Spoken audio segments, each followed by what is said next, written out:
Le PR Mamadou Diouf n'est pas enthousiaste concernant la politique extérieure des États-Unis, notamment en Afrique. Il l'est encore moins sur le dossier de la lutte contre le terrorisme en Afrique de l'Ouest. L'enseignant sénégalais estime qu'en vertu de la situation dans laquelle l'Amérique se trouvait dans les 2 années précédentes, l'Afrique ne sera pas un terrain privilégié de sa politique. Rappelant la présence des Américains sur le front ouest africain, PR Mamadou Diouf est convaincu que cette présence sera couverte.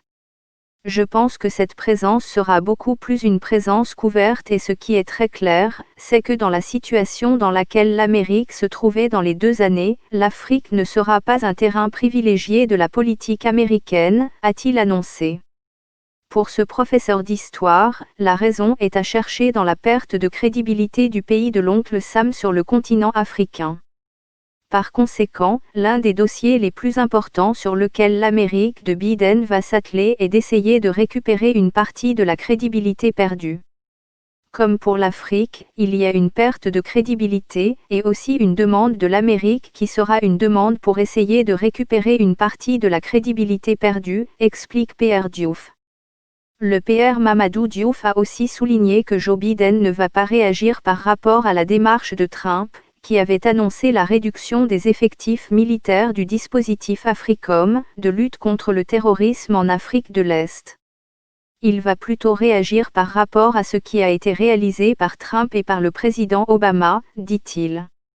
Le 5 décembre 1992, une force d'intervention unifiée, UNITAF, et multilatérale des Nations Unies est déployée en Somalie, en vertu de la résolution 794 du Conseil de sécurité. L'opération Restore Hope, Restaurer l'espoir en Somalie, menée par les États-Unis, s'est soldée par un échec à la date du 4 mai 1993. Au début, l'intervention est considérée comme une réussite avec le déploiement de 40 000 hommes, dont 30 000 Américains qui portent secours aux populations. Des routes sont refaites, des hôpitaux, des écoles et des orphelinats sont réhabilités. Mais avec l'arrivée de Bill Clinton au pouvoir en janvier 1993, l'opération est arrêtée en mai de la même année, avec la réduction à seulement 2000 le nombre de soldats de l'UNITAF, désormais sous mandat direct de l'ONU. Quelque temps après, c'est la reprise de la guerre civile. Par ailleurs, l'armée américaine a formé et équipé récemment, de 2002 à 2004, une brigade de réaction rapide de 150 hommes en Mauritanie, au Mali, au Niger et au Tchad pour renforcer ces pays dans la lutte contre le terrorisme, le trafic de drogue et la contrebande d'armes. L'Amérique est aussi souvent citée dans des missions clandestines ou secrètes sur le continent africain. Selon une enquête publiée par Le Monde diplomatique en juillet 2004, les chefs d'état-major de 8 pays africains, Tchad, Mali, Maroc, Mauritanie, Sénégal, Niger, Tunisie et Algérie, ont été conviés les 23 et 24 mars 2004 à une réunion secrète au siège du commandement européen de l'armée américaine, USECOM, à Stuttgart en Allemagne.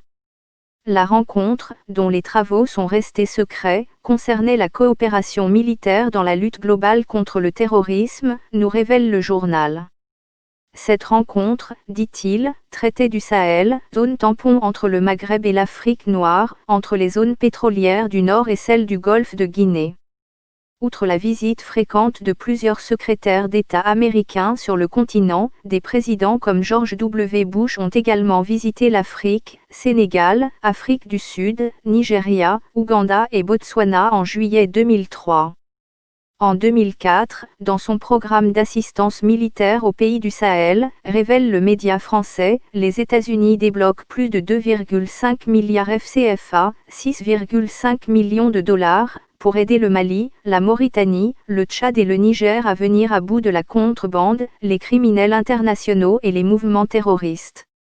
Par son programme African Crisis Response Initiative, ACRI, l'armée américaine a contribué, entre juillet 1997 et mai 2000, à la formation de bataillons au Sénégal, au Mali, en Côte d'Ivoire, au Malawi, en Ouganda, au Ghana et au Bénin. L'universitaire a souligné que les États-Unis vont retourner dans leur politique de réprimande, surtout envers ses potentiels concurrents, mais ils pourront rechercher des terrains de compromis avec d'autres. Il est clair qu'on va retourner à la politique de containment de la Corée du Nord, c'est-à-dire que l'Amérique va être beaucoup plus agressive. L'Amérique va être beaucoup plus agressive dans sa politique russe, dit-il. Toutefois, rappelle-t-il, l'Amérique va essayer de trouver un compromis avec l'Iran et probablement l'Amérique va réviser donc, dans une certaine mesure, sa politique au Moyen-Orient. Le 46e président des États-Unis, Joe Biden, prête serment ce mercredi à Washington, sous l'île de plus de 25 000 soldats déployés pour éviter des violences, comme ce fut le cas le jour de l'attaque des partisans du président sortant sur le Capitole. Pour des mesures sanitaires liées au Covid-19, une petite foule de privilégiés va assister à la cérémonie d'investiture. En lieu et place des invités, 191 500 drapeaux américains sont installés sur la grande esplanade entre le Capitole et le monument de Washington.